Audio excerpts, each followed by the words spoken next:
zuciyarka har bakinka ka yarda Allah shine makaɗaici, ubangijin kowa da kowa, ubangijin komai da komai, shi yayi kowa da kowa, shi yayi komai da komai, shi mai mallakan mu, shi kadai muke bautawa, ba ma hada masa komai.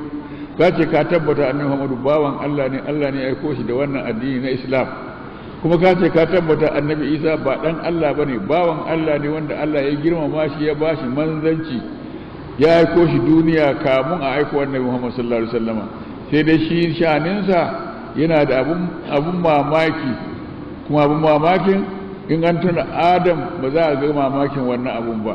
Allah ya yi Adam ba shi da uwa ba shi da uba, sai ya yi Hawwa'u ba ta da uwa, sai ya yi Isa yana da uwa ba shi da uba, mu kuma sauran wada ya yi muna da uwa muna da uba. Wannan iko ne na Allah. Idan an ce Isa tun da bai da uba, Allah ne ubansa, Allah ba uban kowa ba ne. Allah shi ne yake kera kowane jinjiri a cikin uwarsa, ba a wai Isa kaɗai ya kera ba, dukkan sauran mutane ma shi ya kera su, ba mazaje ne suke kera mata jirajiransu a cikin cikinsu ba, a'a abin da aka saba yin nan shi ake yi, sauran aikin kuma Allah ne yake yi.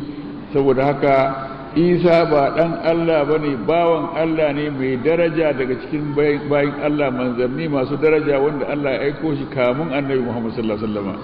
Sai dai zan maimaita, an kawo shi duniya da abun mamaki, yana da uwa ba shi da uba, yadda annabi Adam ba shi da uwar ba shi da uban gaba ɗaya, yadda Hawwa'u ba ta da uwa, mu kuma muna da uwa muna da uba.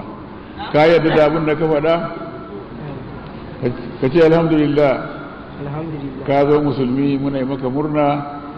Duk abin da ya zama wajibi a kanmu ya zama wajibi a kanka. Yanzu za ka je ka yi wanka, ka yi arola, ka yi sallah. Kullum muna da sallah 5 mu musulmi tare da kai, kuma daga yanzu ba za ka sha ruwa ba sai rana ta fadi.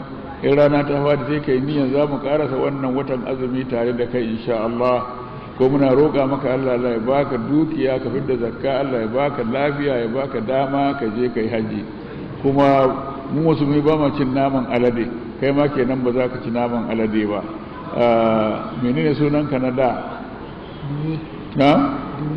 Duni. To yanzu wani suna kake so na musulunci? Muhammadu Musin. Masha Allah, san Malam Muhammad.